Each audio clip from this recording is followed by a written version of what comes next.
एवमुक्तो ऋषिकेशो गुडाकेशेन भारत सेनयोरुभयोर्मध्ये स्थापयित्वा रथोत्तमम् भीष्मद्रोणप्रमुखतः सर्वेषां च महीक्षिताम् उवाच पार्थ पश्यैतान् समवेतान् कुरुनीति। संजय बोला, निद्राजयी अर्जुन द्वारा इस प्रकार कहे जाने पर हृदय के ज्ञाता श्री कृष्ण ने दोनों सेनाओं के बीच भीष्म, द्रोण और महीक्षिताम शरीर रूपी पृथ्वी पर अधिकार जमाए हुए संपूर्ण राजाओं के बीच उत्तम रथ को खड़ा करके कहा कि पार्थ, इन इकट्ठे हुए कौरवों को देख, यहां उत्तम रथ सोने चांदी का रथ नहीं है।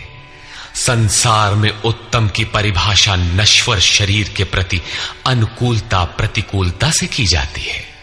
ये परिभाषा अपूर्ण है। जो हमारे आत्मा हमारे स्वरूप का सदैव साथ दे वही उत्तम है, जिसके पीछे अनुत्तम मलिनता न हो।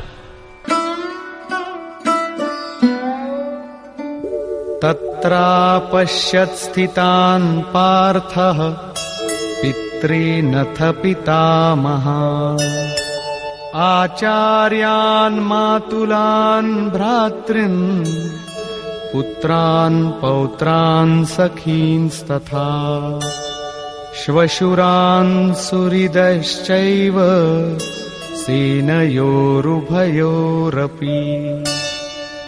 इसके उपरांत अचूक लक्ष्य वाले पार्थिव शरीर को रथ बनाने वाले पार्थ ने उन दोनों सेनाओं में स्थित पिता के भाइयों को, पितामहों को, आचार्यों को, मामाओं को, भाइयों को, पुत्रों को, पौत्रों को, मित्रों को, श्वसुरों को और सुहृदों को देखा। दोनों सेनाओं में अर्जुन को केवल अपना परिवार, मामा का परिवार, ससुराल का परिवार, सुहृद और गुरुजन दिखाई पड़े। प्रचलित गणना के अनुसार 18 अक्षौहिणी 2.5-3 अरब के लगभग होता है, जो आज के विश्व की जनसंख्या के समकक्ष है। इतने मात्र के लिए यदा कदा विश्व स्तर पर आवास खाद्य समस्या बन जाती है। इतना बड़ा जन समूह अर्जुन के 3-4 रिश्तेदारों का परिवार मात्र था। क्या इतना बड़ा भी किसी का परिवार होता है? कदापि नहीं। ये हृदय देश का चित्रण है। तान् समीक्ष्य स कौन्तेयः सर्वान् बन्धूनवस्थितान् कृपया परयाविष्टो विषीदन्निदमब्रवीत्। इस प्रकार खड़े हुए उन संपूर्ण बंधुओं को देखकर अत्यंत करुणा से आवृत वो कुंती पुत्र अर्जुन शोक करता हुआ बोला। अर्जुन उवाच,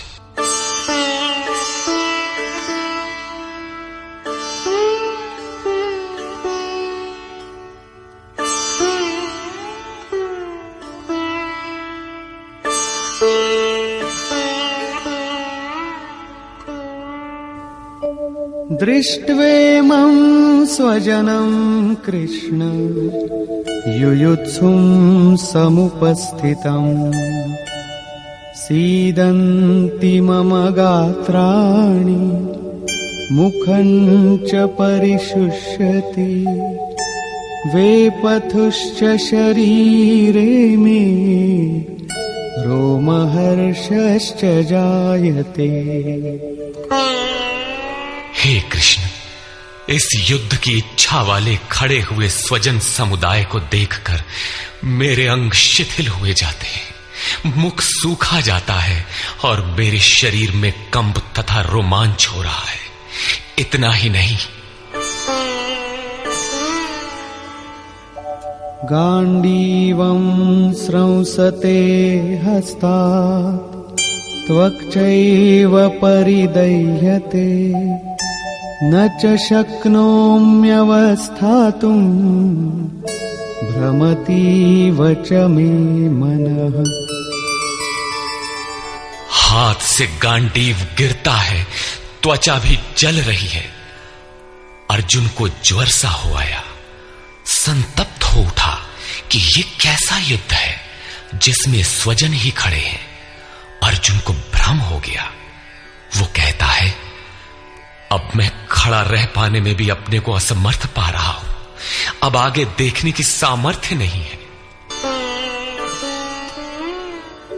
निमित्तानि च पश्यामि विपरीतानि केशव न च श्रेयोनुपश्यामि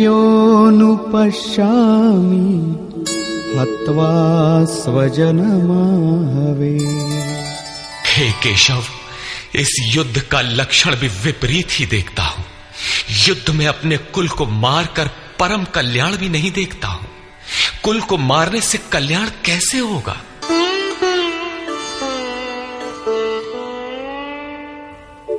न कांक्षे विजयं कृष्ण न च राज्यं सुखानि च किन्नो राज्येन गोविन्द किं भोगैर्जीवितेन वा। संपूर्ण परिवार युद्ध के मुहाने पर है। इन्हें युद्ध में मारकर विजय से मिलने वाला राज्य और राज्य से मिलने वाला सुख अर्जुन को नहीं चाहिए। वो कहता है, हे श्री कृष्ण, मैं विजय नहीं चाहता, राज्य तथा सुख भी नहीं चाहता। हे गोविंद, हमें राज्य या भोग अथवा जीवन से भी क्या प्रयोजन है? क्यों?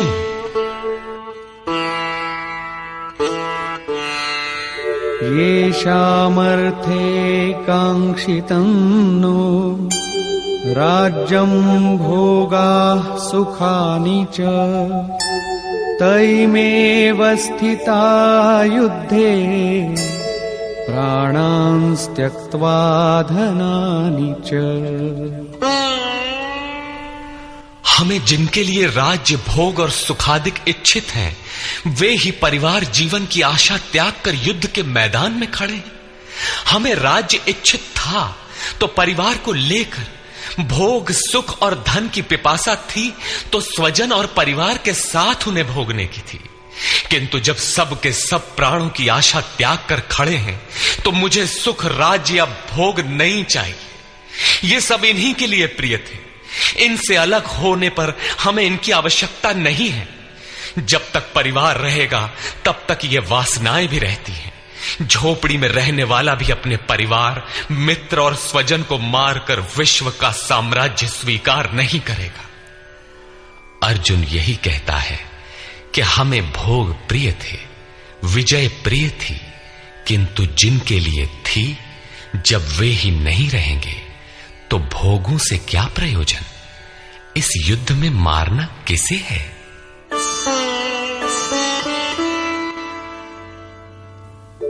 आचार्याः पितरः पुत्राः तथैव च पितामहाः मातुलाः श्वशुराः पौत्राः शालाः संबंधिनस्तथा। इस युद्ध में ताऊ, चाचे, लड़के और इसी प्रकार दादा, मामा, श्वसुर, पोते, साले तथा समस्त संबंधी ही हैं।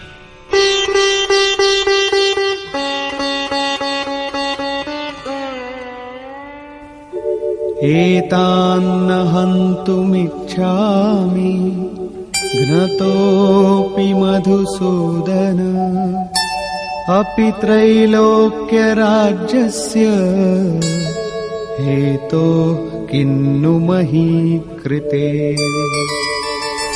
हे मधुसूदन, मुझे मारने पर भी अथवा 3 लोक के राज्य के लिए भी मैं इन सबको मारना नहीं चाहता।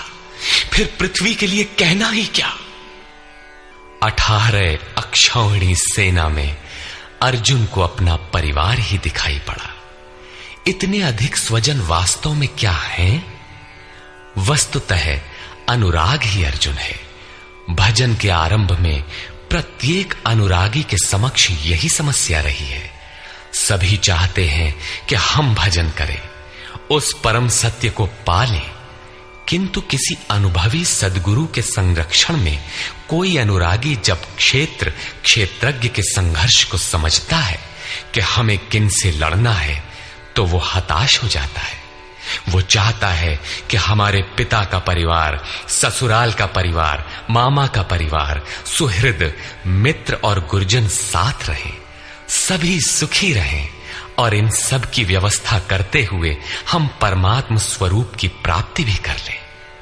किंतु जब वो समझता है कि आराधना में अग्रसर होने के लिए परिवार छोड़ना होगा, इन संबंधों का मोह समाप्त करना होगा, तो वो अधीर हो उठता है।